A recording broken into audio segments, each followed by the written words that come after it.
Chapter 7, Airborne. All right, folks, let's get started. Page 81. 5 minutes, the jump master yelled from the front of the C-130 military aircraft. 5 minutes, my entire chalk of airborne candidates yelled back. I stood toward the middle of the C-130, staring at the back of the other soldier's helmet. The late summer Alabama heat beat down through the windows of the airplane we'd been packed into for an hour. Sweat dripped down my face, but afraid to move, I couldn't wipe it off. One of our instructors, we called them Black Hats, opened the door to the front of the plane and looked out to inspect our drop zone. He braced his hands against either side of the door and stuck his head into the open air, slowly turning from side to side to check for any potential obstacles. I'd gotten used to the 50 pounds of gear strapped to my back, torso, and legs. My bladder was about to explode from the crazy amount of water we were forced to drink to, page 82, stay hydrated. None of this mattered now. I was about to jump out of a plane. I was 18 and I was about to become a paratrooper. I was overwhelmed with excitement and nervousness. It had been a little more than a year since I decided to make the Army a fundamental part of my future. At the age of 17, I was coming to the end of my high school career and I was starting to get recruited by college programs. I had been a starter on the Valley Forge basketball team since sophomore year. I had a quick first step, a passion for defense, and a decent jump shot. I was making a name on the court and colleges were starting to notice. I spent my summers at prestigious basketball camps like 5-Star Basketball and Eastern Invitational, camps where college coaches prowl, looking for fresh prospects. The New York Times had even run a 2-page article on my high school sports career and future prospects. I was toured around colleges by young and attractive guides whose job it was to make me feel welcome and wanted. At first, it made me feel special as if I were chosen. The girls who admired me added to the allure. But the attention was starting to make me cocky.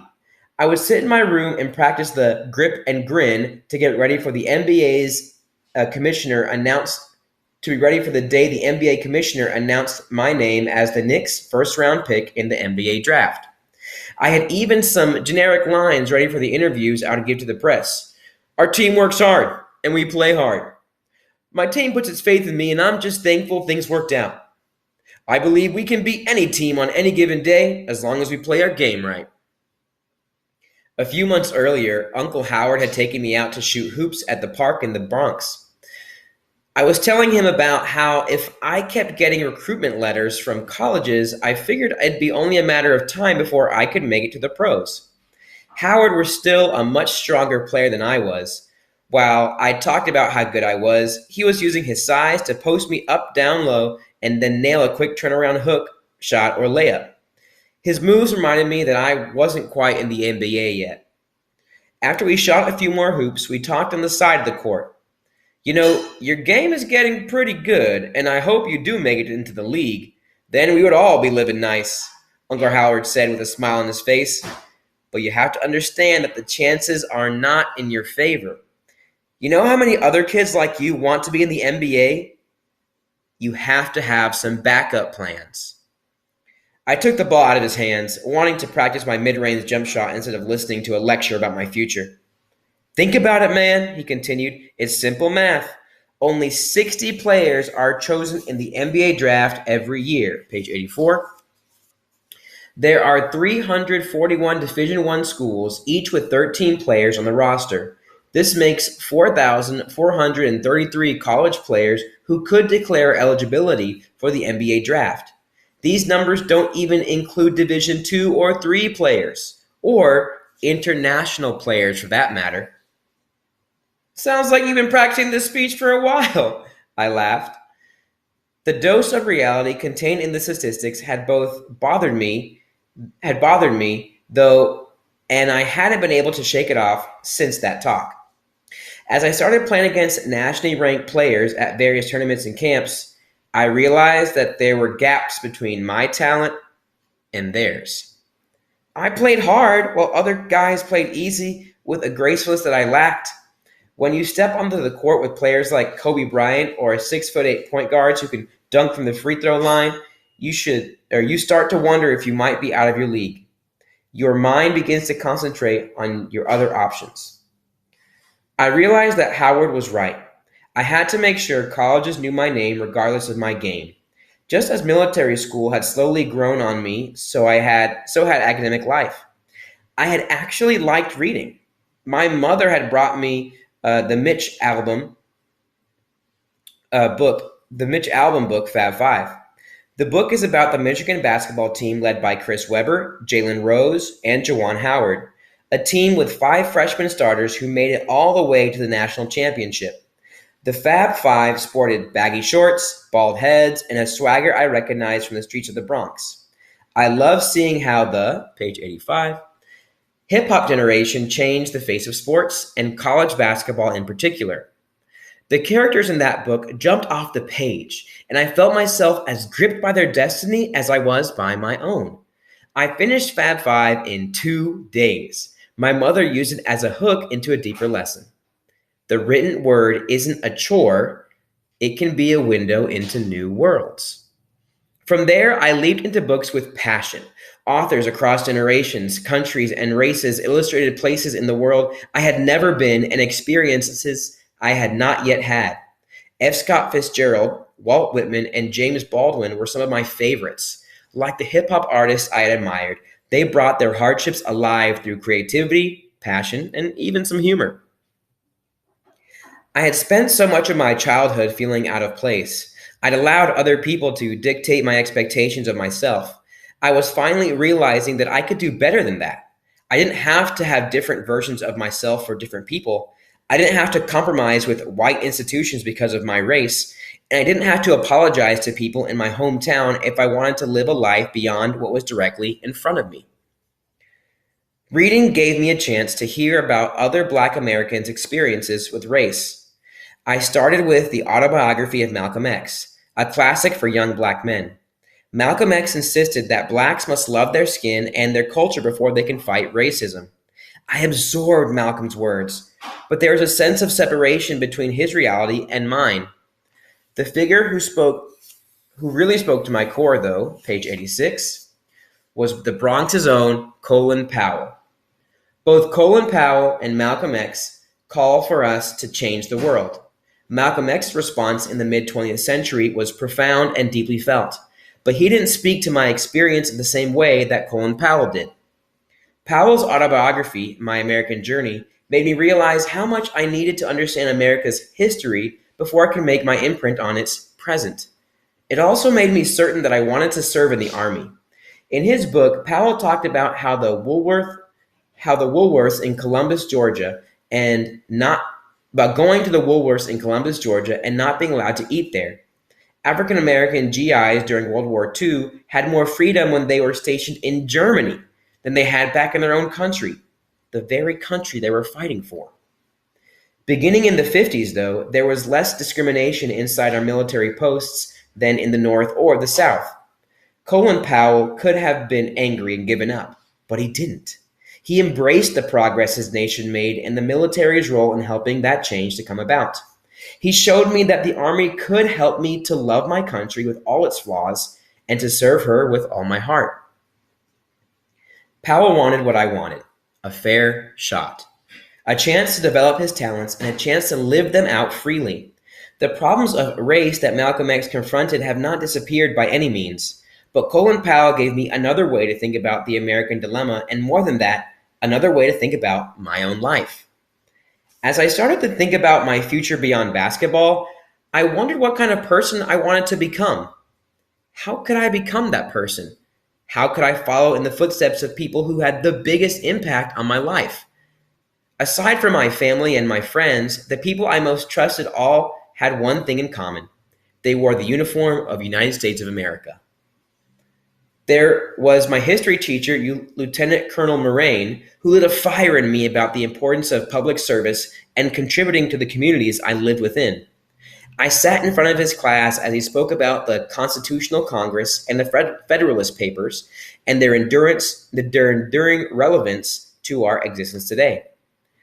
There was also Colonel Billy Murphy, the Commandant of Cadets. He was one of the most intimidating but fair people I have ever met. He demanded excellence from every unit, every platoon, and every cadet. He had no interest in excuses. Effort and hard work were all that mattered. The last time I saw him was when he made a speech at our chapel. He announced that he was leaving Valley Forge to undergo treatment for an advanced stage cancer. Then he said something I will never forget. When it's time for you to leave this school, leave your job, or leave this earth, you make sure you have worked hard to make it matter that you were ever here. The notion that life is fleeting, that it can come and go quickly and unexpectedly, has been with me since I saw my father die. In the Bronx, the idea that life is not permanent underlies everything. It drove us kids to not even care about, page 88, our own lives. It stopped us from caring about what happened to us in the future, and it told us not to bother making an effort in the present. Colonel Murphy's speech presented a different point of view. I learned throughout my life that life's impermanence can be sad and painful, but it is also what makes every single day precious. It's what shapes our time here. It's what makes it so important that not a single moment be wasted. That, I believe, is what Colonel Murphy wanted us to understand. My next decision became clear over the next few months. I wanted to stay at Valley Forge and attend its junior college. Staying here would allow me to go through the early commissioning process, receive my associate's degree, and become a second lieutenant in the Army. I wanted to lead soldiers. 3 minutes, the black hat yelled back enthusiastically. 3 minutes, we replied less enthusiastically. I looked around the plane at the faces of my fellow paratroopers. We were a group of soldiers, sailors, airmen, Marines, Coast Guardsmen, cadets. At this moment, we were united in how terrified we were. For some, this was the first genuine military activity they were participating in. For a few, this was the first airplane ride they had ever taken. These few, even after today, still wouldn't have had the experience of landing in an airplane, just out of taking off and jumping out. Page 89. We tried to hide our trembling legs and shaking hands with broad smiles of nervous laughter. Our sweat-stained uniforms clung to our skin. My left hand grasped the yellow ripcord for dear life as my right hand pressed against the sidewall for balance. That bright yellow cord was my lifeline. If it failed, the parachute that was strapped to my belly like a baby kangaroo would be my last hope. A week before I boarded that C-130 for the most memorable plane ride of my life, Valley Forge had selected me to be the regimental commander for the 17th Corps of Cadets. This meant that I would be the highest-ranking cadet in the entire Corps of more than 700 people. I would be responsible for their training, health, welfare, morale, and success. I remembered watching the regimental commander my first year at Valley Forge with both fear and awe. At his command, the entire Corps moved. Wherever he stepped on campus, cadets snapped to attention. Soon, I would take on that role. At 18 years old, I was the youngest in my group. When I was commissioned, I was told I was one of the youngest officers in the entire United States military. My platoon sergeant would probably be older than my mother. It was one thing leading cadets, but would I honestly be ready at such a young age to lead soldiers? My mind began racing again when a command brought me back to reality. 1 minute! 1 minute! The plane steadied at 1,800 feet as we neared our drop zone. In 15 seconds, my mind replayed 3, page 90, weeks of training. When I landed, I needed to make sure that my feet and knees stayed together, that my eyes stayed focused on an object in the distance, not on the ground. I reminded myself, and that my 5 points of contact hit the ground in order: balls of my feet, sides of my calves, hips, lats, and shoulders. It sounds easier than it actually is. I was warned when I first started training. Jumping from a plane the wrong way or landing the wrong way could lead to serious injuries, even the kinds you can't live to tell the next day. I concentrated hard. I could do this. Step out with one leg, chin tight against my chest, right hand on the handle of my reserve parachute. Do I count to 3 or count to 4 before pulling my reserve?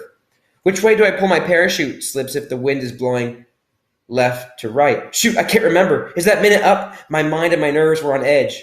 A voice yelling, "Get ready, airborne!" brought me back to the task. Our black hats had told us 3 things to remember when we jumped. Trust your equipment, trust your training, and trust your God. We were seconds away from taking the leap, and I could feel the prayers in the air. I stared at the yellow light from the front of the plane, waiting for it to turn green. I asked God to watch over me and the others, page 91, in the plane.